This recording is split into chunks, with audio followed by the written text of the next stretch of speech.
안녕하세요. 중년이 되면서 이런 경험 없으셨나요? 물을 마셔도 갈증이 해결되지 않고 입이 마르고 피부는 건조하고 몸은 피곤한 느낌. 그래서 물을 억지로 많이 마셔보지만 조금만 지나면 또 갈증이 나고 화장실만 자주 가게 됩니다. 오늘은 그 이유를 설명드리겠습니다. 결론부터 말하면 우리가 물을 못 마시는 게 아니라 흡수하지 못하는 겁니다. 젊을 때는 갈증 신호가 빠릅니다. 조금만 수분이 부족해도 뇌가 강하게 알립니다. 하지만 나이가 들수록 목마름을 느끼는 감각, 즉 갈증 센서가 둔해집니다. 몸은 이미 수분이 부족한 상태인데도 목말라요라는 신호를 보내지 않는 거죠. 그리고 또 하나 중요한 사실이 있습니다. 물을 마시는 것과 물이 몸에서 흡수되는 것은 다릅니다. 물을 많이 마셔도 흡수가 안 되면 몸은 그 물을 바로 밖으로 내보냅니다. 그래서 화장실만 자주 가고 체내 수분은 부족한 상태가 유지됩니다. 수분이 부족하면 혈액이 끈적해지고 혈류가 떨어져 혈압과 혈당에도 영향을 줍니다. 피로가 쉽게 오고 집중력이 떨어지는 것도 같은 이유입니다. 물 부족은 단순 갈증의 문제가 아니라 혈관과 대사 기능의 문제입니다. 그렇다면 물을 흡수하게 만드는 방법은 무엇일까요? 핵심은 한 가지입니다. 전해질입니다. 물이 몸 안에서 흡수되기 위해서는 나트륨, 칼륨, 마그네슘 같은 전해질이 필요합니다. 전해질이 부족한데 물만 마시면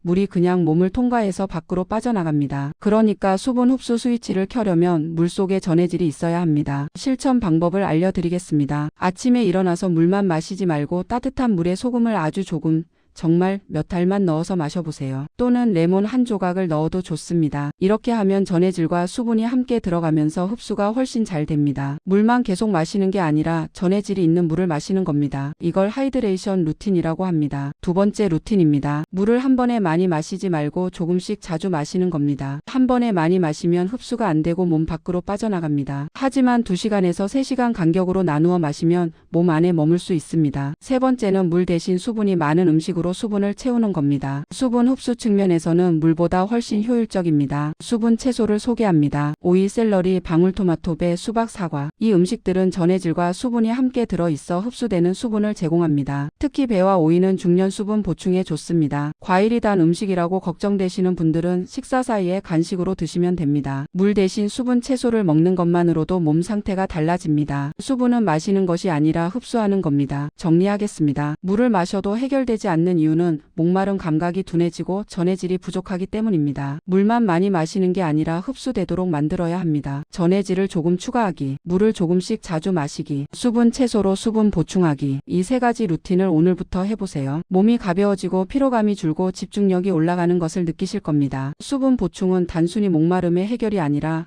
에너지 회복과 혈관 건강의 시작입니다. 스마트한 중년의 건강습관 스마트 5060TV였습니다. 감사합니다.